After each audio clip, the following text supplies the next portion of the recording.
So point ఇక్కడ ఏంటి అంటే మన కర్తవ్యం కూడా ఉంది, మనం అర్పించుకోవాల్సినవి కూడా ఉన్నాయి, మనం చేసుకోవాల్సిన సాక్రిఫైసెస్ ఉన్నాయి, మనం చేయాల్సిన త్యాగాలు ఉన్నాయి. ఒట్టిగానే నా క్రైస్తవ జీవితం ఏం లేదు, నమ్మండి, ఎంజాయ్ చేయండి, have faith and enjoy the life. వా, అదేదో స్కీమ్ లాగా ఉంది ఇదేదో.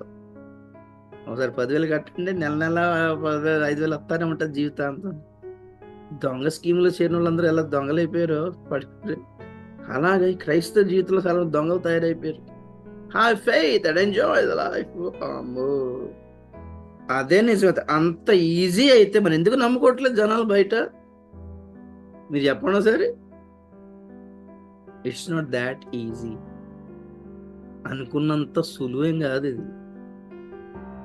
అందుకే ఏ దిక్కుమాలిన దెయ్యాన్నైనా నమ్ముతున్నాను కానీ దేవుణ్ణి నమ్మట్లేదు, ఎందుకంటే ఇదంత ఈజీ కాదు. అవసరత నాస్తికులుగా ఉండడం ఉండిపోవడానికి ఇష్టపడుతున్నారు తప్ప దేవుణ్ణి నమ్మట్లేదు, ఎందుకంటే ఇట్స్ నాట్ దాట్ ఈజీ. క్రైస్తవులు అనుకున్నంత ఈజీ. అన్నిలకు తెలుసు క్రైస్తవత్వం ఎలా ఉండాలో.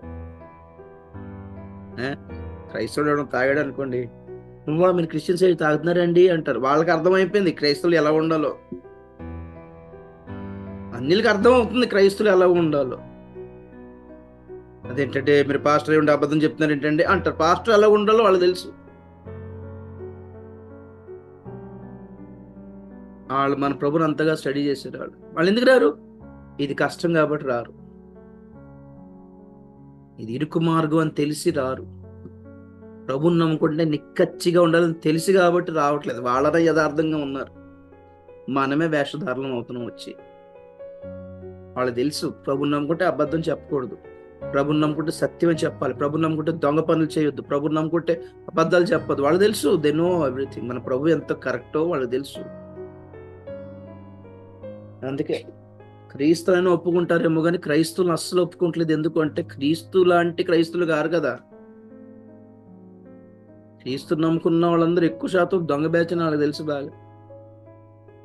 వామ్మో, అన్యులు ప్రభువుని నమ్ముకోకపోవడానికి వాళ్ళ అవిశ్వాసం కాదండి అడ్డు, మన ప్రవర్తనే అడ్డు. ఇది గుర్తుపెట్టుకున్నాం, ఇది ఒక్కటి గుర్తుపెట్టుకున్నాం. అన్యులు ఎందుకు ప్రభులోకి రావట్లేదు? దేవుని మీద విశ్వాసం లెక్క కాదు, క్రైస్తవుల్లో ఉన్న చెడు స్వభావాన్ని బట్టి వాళ్ళు రావట్లేదు.